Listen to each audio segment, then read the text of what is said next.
Olá pessoal, estamos aqui em mais um encontro com a língua portuguesa. Para a aula de hoje, você vai precisar do seu livro de português, lápis, borracha, caderno e concentração. Vamos dar início à nossa aula? Então vamos lá. Ouçam com atenção o texto que eu vou ler para vocês. Menina rendeira é o título desse texto. Menina rendeira, menina sereia da beira do mar. Tua mãe te ensinou que nas rendas tem o brilho do ouro do mar. Que se acostumou a dormir com barulhos dos birros no ar. Uma breve história no mar, numa velha canção de ninar. Menina rendeira, menina, o tempo não vai pagar. Tuas mãos delicadas, mágicas, na almofada a renda brotar. Conte comigo, menina, mande-me um pão, por Deus, com cheiro de manjericão. Quem te ama agora sou eu, Alisson Mota. Esse texto, Menina Rendeira, é de autoria de Alisson Mota. Vamos agora aqui ao quadro? Vamos lá, vamos ver algumas palavrinhas que aparecem aí no texto. Prestem bem atenção. O título dele é o quê? Menina rendeira, muito bem. Então nós já temos menina. E qual é a outra palavrinha que aparece no título? Rendeira.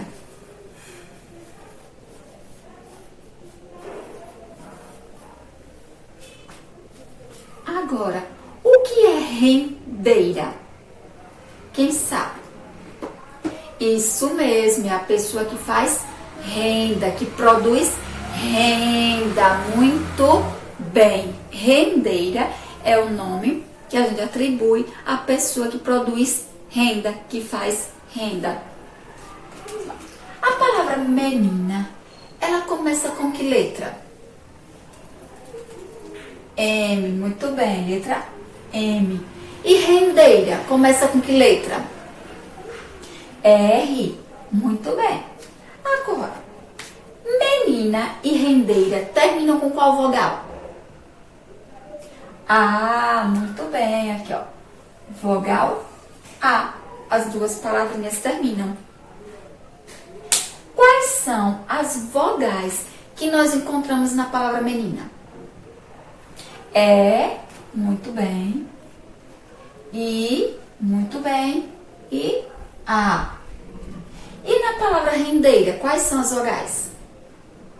É, muito bem, parece duas vezes, não é isso? I e A, muito bem. As mesmas vogais que compõem a palavra menina, compõem também a palavra rendeira. Agora vamos ver quais são as consoantes que estão presentes nessas palavrinhas. Na palavra menina, quais são? M, muito bem. N, que aparece duas vezes. E rendeira? R, N, D e o R novamente aparece duas vezes. Olha a curiosidade. Na palavra menina, a consoante que apareceu duas vezes foi a N.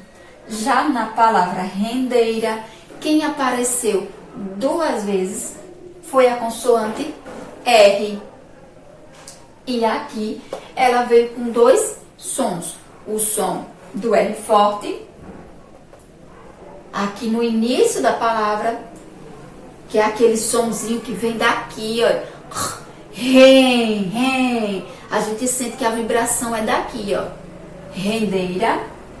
E o fraco, que é aquele que a vibração tá na língua. A gente sente a língua tremer. Deira. Ó, quando a gente vai pronunciar ele, a linguinha treme. Por que aconteceu isso com esse R aqui? Porque ele está entre vogais. E entre vogais, para que ele não tenha esse som fraco, ele precisa se multiplicar isso. A gente utiliza o dígrafo, 2 R's. Mas para a palavra rendeira, a gente não precisaria disso aqui. Por isso, aqui ele tem esse som fraco, porque ele está sozinho entre duas vogais. O R sozinho entre duas vogais representa o som fraco, certo? Agora, quem é o autor mesmo? Quem é o autor desse texto? Quem foi o autor do texto? Isso, Alisson Mota, muito bem. Agora, uma curiosidade sobre esse texto. Esse texto, ele é uma canção, isso mesmo, é uma canção intitulada Menina Rendeira. Agora, quantas palavras nós temos no título? 2, muito bem. Menina e rendeira, muito bem. Vocês prestaram bastante atenção. Agora vamos dar continuidade à nossa aula. Para a gente dar continuidade à aula, eu preciso agora que vocês peguem o livro de vocês e abram ele na página 175. Abriram? O que é que nós temos aí? Temos um texto. Logo lá em cima tem escrito em vermelho, lendo um artigo de opinião. E abaixo, mais abaixo, vai ter o título do texto é Consumismo versus Consumo versus Consumismo. Vamos ler? Eu leio daqui e vocês me acompanham daí, tá certo? Então vamos lá. Consumo versus consumismo. Não há dúvida. Desde que nasce, o ser humano é um consumidor. Consome serviços variados, como alimentos, bebidas, roupas, combustíveis, brinquedos e uma infinidade de outras coisas. Consumir faz parte da vida. No entanto, o próprio ser humano, ao perceber que poderia ganhar ou lucrar com a venda desses bens de consumo, acumulando riquezas pessoais, criou a propaganda, um meio de chamar a atenção para produtos e serviços, a fim de convencer os consumidores a comprá-los. Na prática, o alvo da propaganda somos nós, ou melhor, nosso dinheiro. Muitas vezes, sem nos darmos conta do exagero, acabamos comprando coisas e serviços dos quais não precisamos, ou precisamos muito pouco. Esse consumo exagerado se chama consumismo. Crianças e jovens são o alvo perfeito da propaganda. Nessa briga, que mais parece um vale-tudo, a linha de frente é composta pelos comerciantes veiculados nas redes de televisão, rádio e redes sociais. São bonitos, gostosos, animados e convincentes e levam o consumidor a comprar por impulso, por prazer, sem pensar e sem avaliar sua real necessidade. Atualmente, muita gente adulta, preocupada com esse consumismo e argumenta contra o excesso de propaganda, sobretudo as interessadas às crianças. Isso mesmo. Vamos passar para a página seguinte? Então vamos lá. Os argumentos principais desta turma alertam para os diversos problemas causados pelo consumismo, como o desperdício e o descarte de produtos que ainda poderiam ser usados, prejudicando o meio ambiente. Alertam também para o fato de as crianças não terem todas as condições para pensar sobre a diferença entre o que precisam para viver e o que é apenas fruto do desejo despertado pela propaganda. De outro lado, há os que consideram que a propaganda apenas mostra o que existe no mundo moderno. Essas pessoas defendem a ideia de que as crianças não podem viver em um mundo paralelo sem o direito de escolherem o que quiserem. Neste caso, as crianças precisam aprender a lidar com a propaganda e com o consumismo. Pois então, você já deve ter percebido que está no meio dessa briga e que estão de olho no seu dinheiro, seja ele o de sua mesada, o de suas economias ou o dinheiro de sua família. Enquanto vai pesando em que lado quer ficar, tome algumas atitudes, tais como refletir antes de sair gastando tudo o que tem, poupar um pouco, pensando em seu futuro.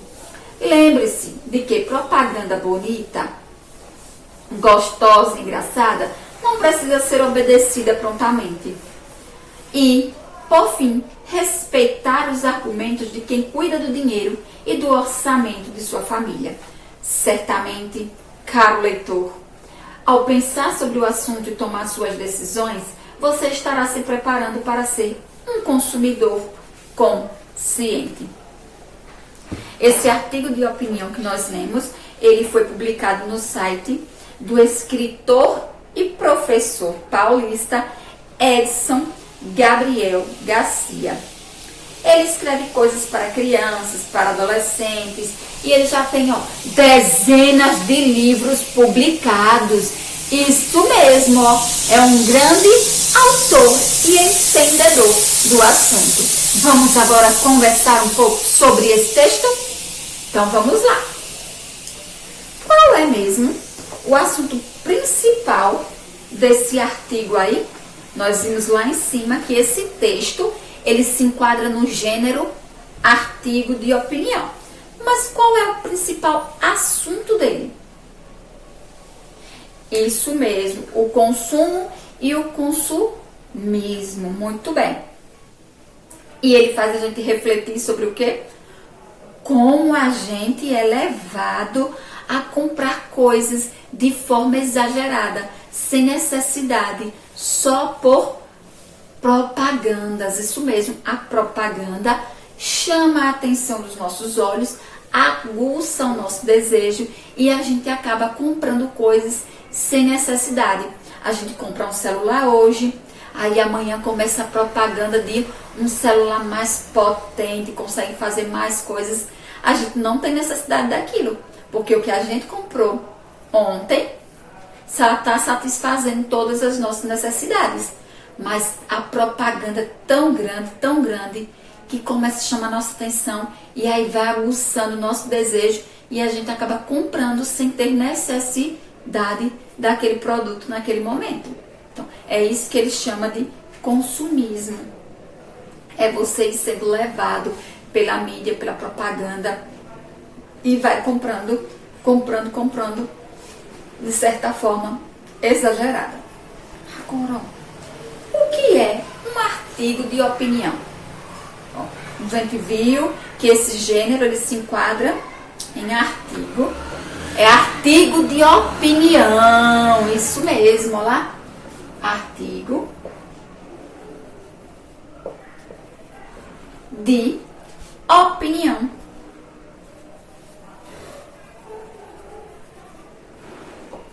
Mas o que é um artigo de opinião? O que seria isso? Quais seriam as características de um texto para ele ser enquadrado nesse gênero aqui? Olha, os textos, para serem enquadrados em artigo de opinião, eles devem estar escritos em primeira ou terceira pessoa. Tem que fazer uso de argumentação e persuasão, que é aquele poder de convencer ao leitor sobre o que está sendo tratado ali. Geralmente eles são assinados pelo autor, ou seja, o autor, ao final do texto que ele escreve, ele vai lá e bota a assinatura dele. A produção é vinculada em meios de comunicação. A linguagem é bem simples, objetiva, ou seja, ela vai direto ao assunto. Simples, porque qualquer um que lê tem que entender o que está escrito ali, do que se trata aquele texto, tem que fazer a vinculação entre o conteúdo e o título do texto. Então, por isso que a gente fala que é um texto de fácil entendimento. Isso mesmo, texto de fácil entendimento. E ele também aborda temas atuais. Os artigos, geralmente, eles abordam temas que estão passando ali na atualidade. Como é o caso desse aqui. Artigo que fala sobre consumo e consumismo. Esse é um artigo até que sempre vai estar na atualidade, porque à medida que nós estamos avançando, a tecnologia está avançando e o consumismo também está se tornando desenfreado. As pessoas cada vez mais estão comprando, muitas vezes sem necessidade. Então, se a gente for ler esse artigo no próximo ano, ele ainda vai ser um artigo atual, porque ele ainda vai estar tratando de algo que nos move no momento. Vamos só recapitular quais são as características do artigo de opinião? Então, vamos lá. Tem que estar escrito em primeira ou terceira pessoa, não é isso? Tem que fazer uso de argumentação e persuasão. Geralmente, eles são assinados pelo autor. É uma produção que vai ser vinculada, ou seja, exposta nos veículos de comunicação. Tem uma linguagem de fácil entendimento, ou seja, simples, objetiva, e aborda temas atuais. Pronto. Agora que já conhecemos as características do artigo de opinião, vamos colocar o nosso livro lá na página 184. Colocaram? Pronto. Na página 184, nós vamos falar sobre dois mocinhos. Páginas 184 e 185. Sobre o aposto e também sobre o seu parceirinho, que é o vocativo.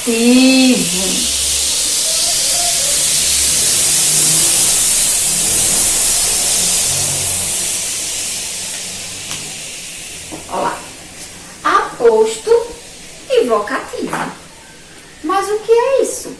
Aposto. O que é isso? Vocativo.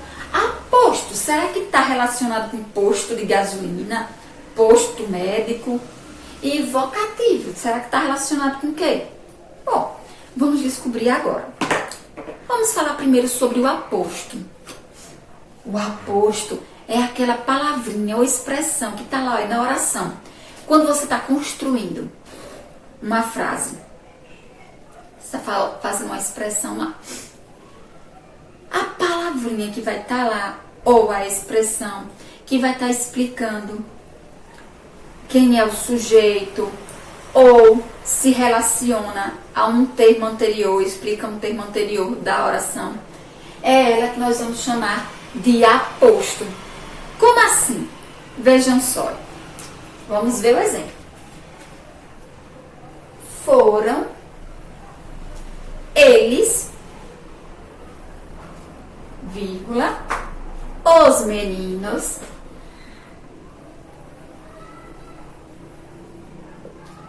vírgula, que pegaram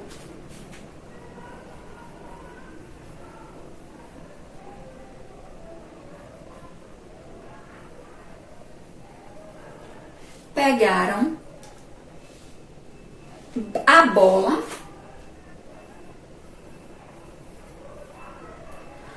no seu quintal.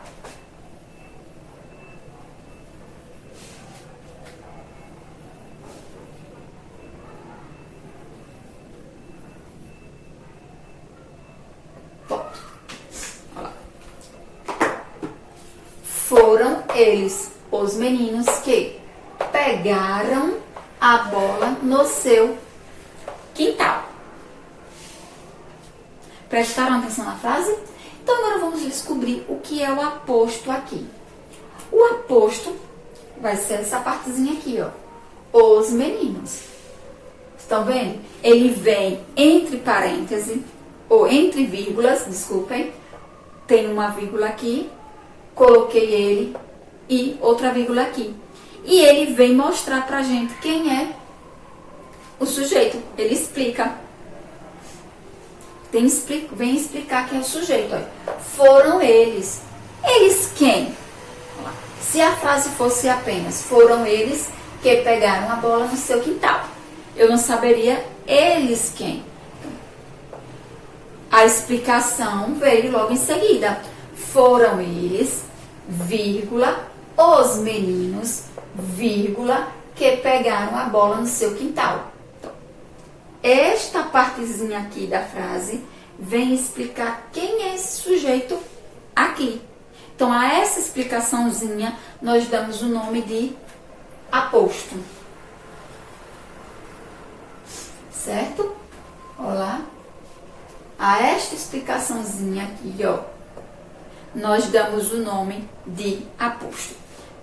Lembre-se sempre que o aposto, ele vai ser a palavra ou a expressão que aparecer ali explicando algo anterior ou explicando quem é o sujeito da oração, certo? Então, ele se relaciona, o aposto, ele se relaciona com algo anterior.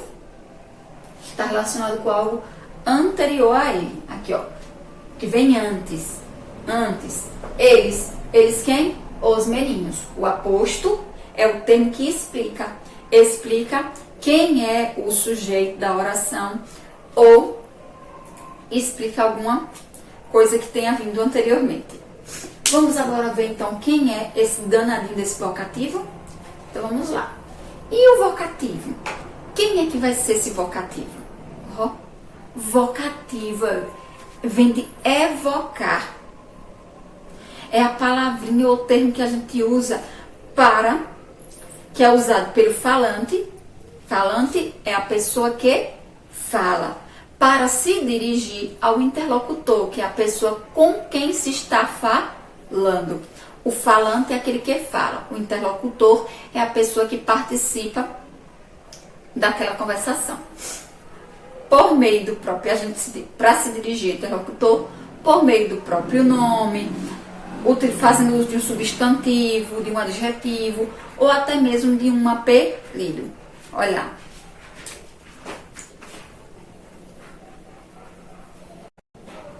Lindos, vírgula. Vamos ao cinema hoje?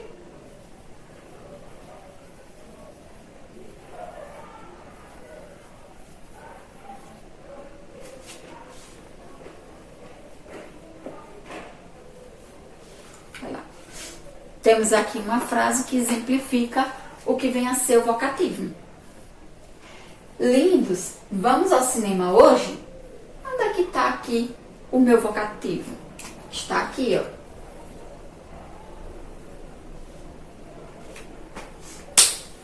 Perceberam?